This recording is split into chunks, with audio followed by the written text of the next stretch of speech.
You are so lazy. I worked until the day before I gave birth.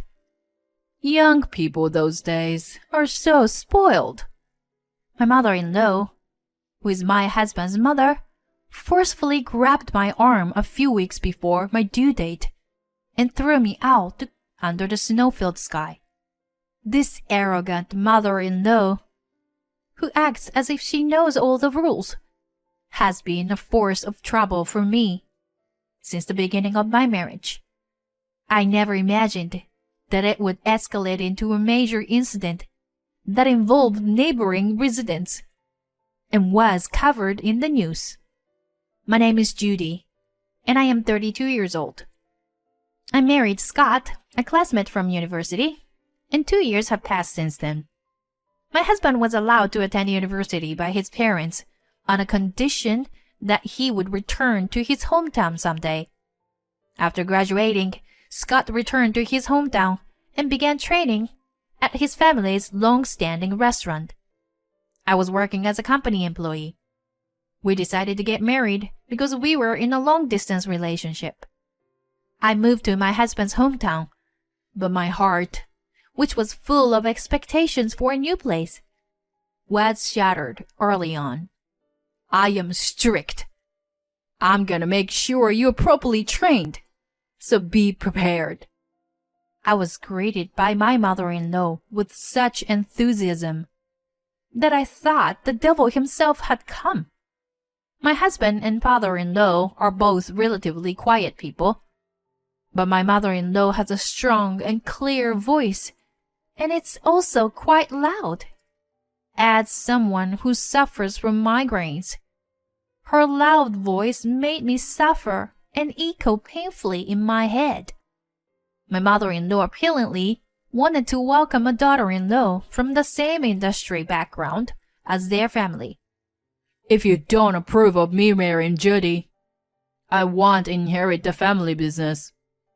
Despite her initial disapproval, my husband's strong will eventually convinced her to reluctantly accept our marriage.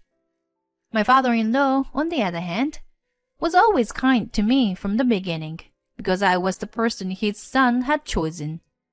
Their family restaurant was located nearby the in-laws' house.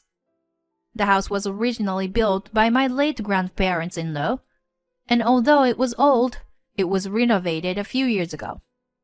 My husband and I lived in a separate building on the property. He wakes up early to go to the restaurant for morning preparations, and after seeing him off, I hurried back to the main house, where my mother-in-law was waiting for me.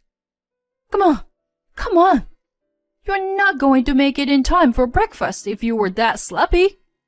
From early morning, my mother-in-law slams her hands together and yells at me as if a strict director has come. If I dare to answer back, she would probably treat me even more strictly. I find it too troublesome, so I just let her words pass by. Your mother really spoiled you, didn't she?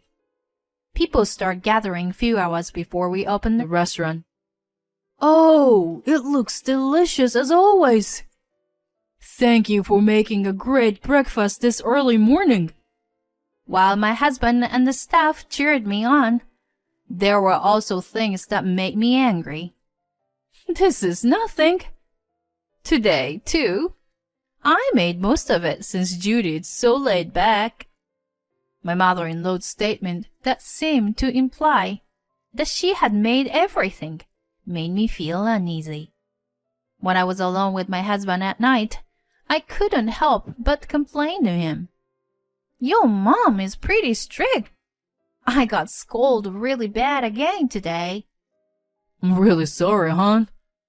My mom is actually a shy and quiet person, but she gets overly enthusiastic when it comes to the restaurant ever since you came, Judy. Since I only knew my mother-in-law in her current state, I couldn't believe what my husband was saying.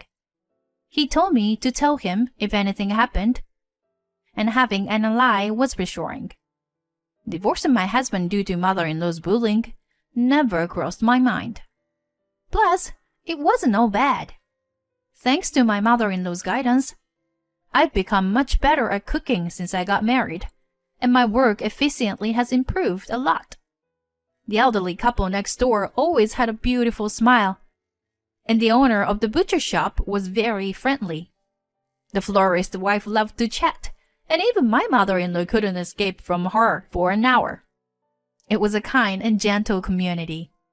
Your mom's way of speaking is pretty harsh, though. Wow! Look at all this snow!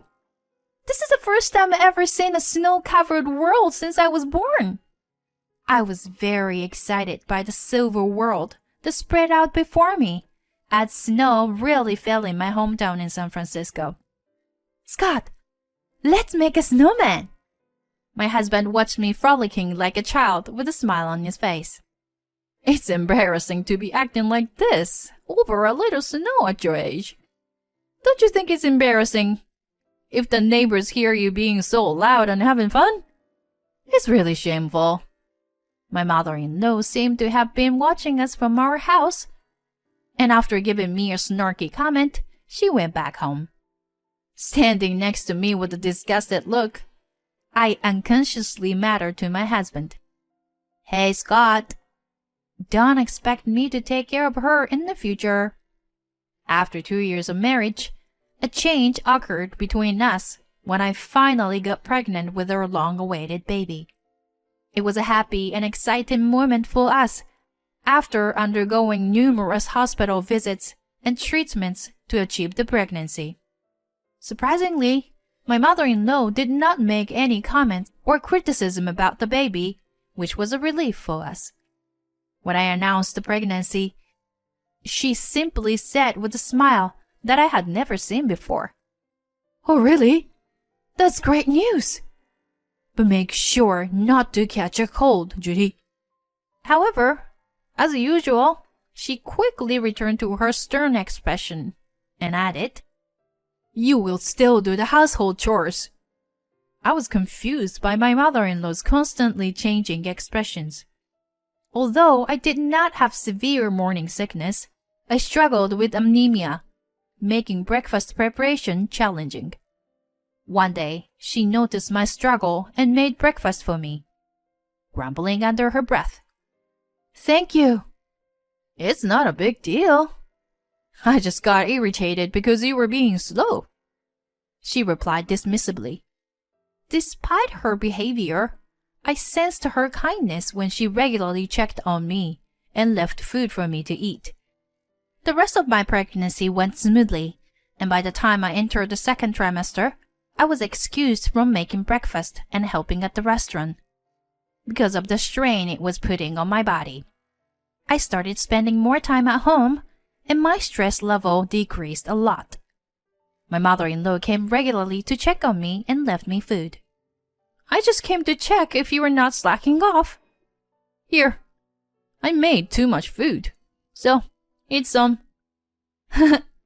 "I think you are a kind person, aren't you?" I said this, thinking of ways to get closer to my mother-in-law despite her strange behavior. Suddenly, my mother-in-law stopped moving and muttered something so quietly I couldn't hear it. Then she suddenly stood up and said to me, "Judy, let's go shopping together. Now." She forcibly dragged me outside, saying that a little exercise was necessary. I told her I wanted to rest at home, but "You're lazy. I worked until the day before I gave birth. Young people those days are so spoiled."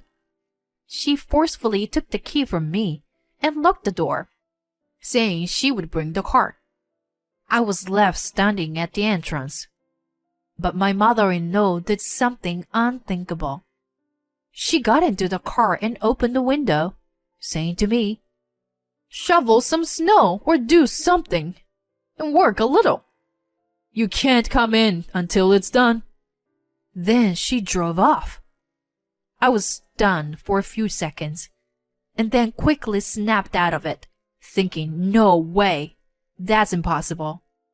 I put my hand in my pocket to get the house key, but it wasn't there.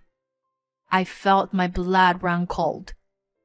Even if I wanted to contact someone, my phone was inside the house. I had no choice but to walk to the restaurant. But then, I felt a strange sensation in my body. How much time had passed since then? My mother-in-law had come back from shopping and must have been surprised to see an ambulance parked on the property. There were doctors, nurses, and few neighbors around me. My husband and father-in-law had rushed over, looking worriedly at me. My mother-in-law was being scolded by my husband and father-in-law about my head. "Are you crazy to throw Judy out in her last month?"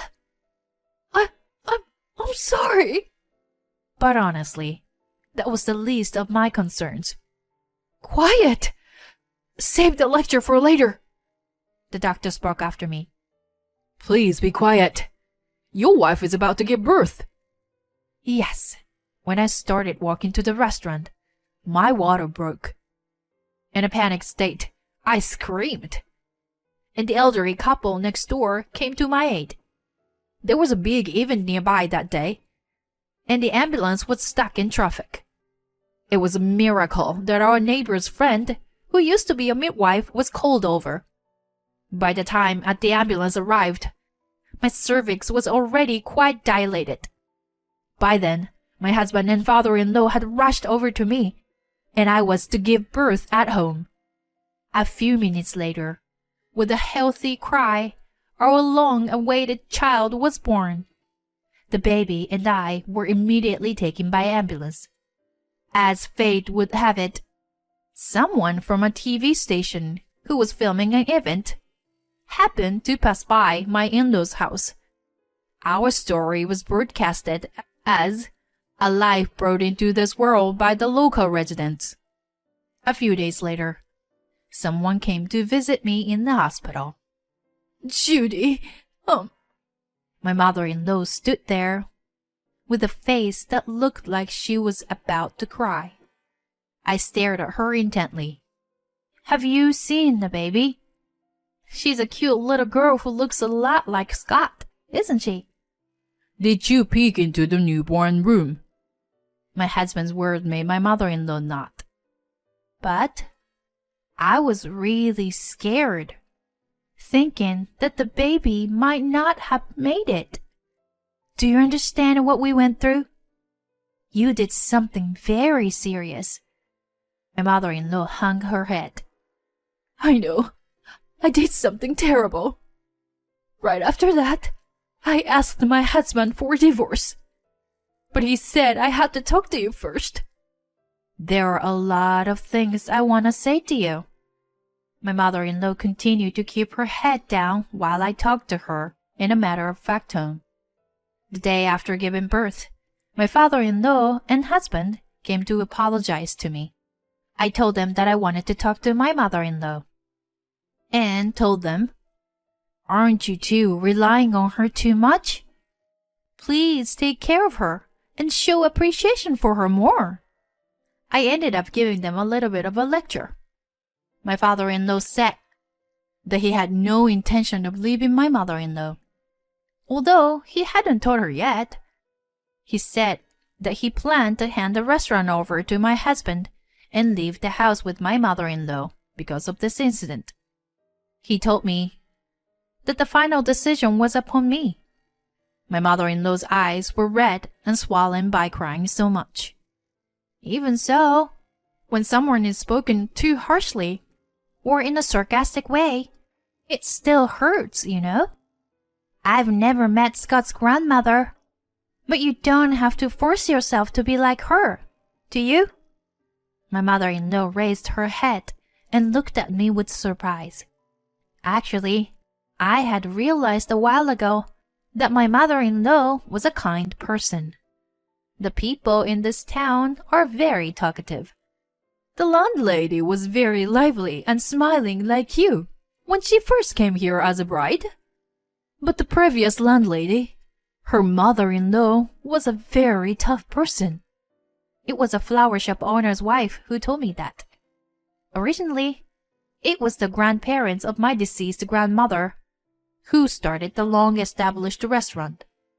My mother-in-law, who was born into an ordinary family, was to have been rigorously trained. My deceased grandmother's favorite phrase was, "Are you planning to ruin this restaurant?"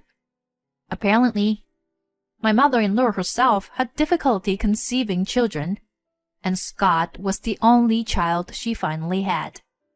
She was very worried when he brought home a woman from an ordinary family like me who wanted to marry him. That is why on that day, when you said I was kind, suddenly I heard my mother's voice in my head and saying, "Be stricter." I'm such a fool. I am so sorry, Judy.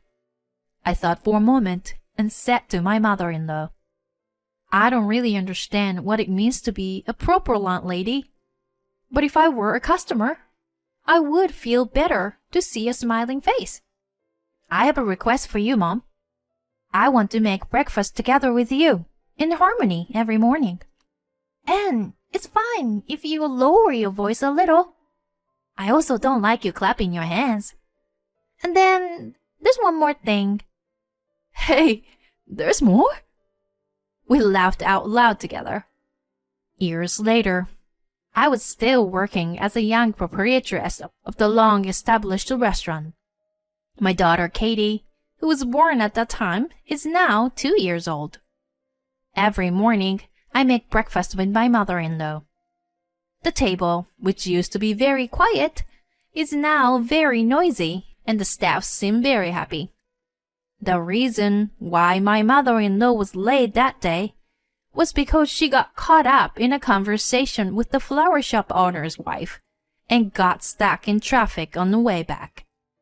There was a rumor that my mother-in-law had thrown me out, but that was not true. I had just forgotten that I gave her the house key earlier that day. The story quickly spread from the flower shop owner's wife, and the rumors about my mother-in-law soon disappeared. My father-in-law started spending more time with my mother-in-law and left the restaurant to my husband. So they started going out together more often. The restaurant has also been thriving with an increase in new customers.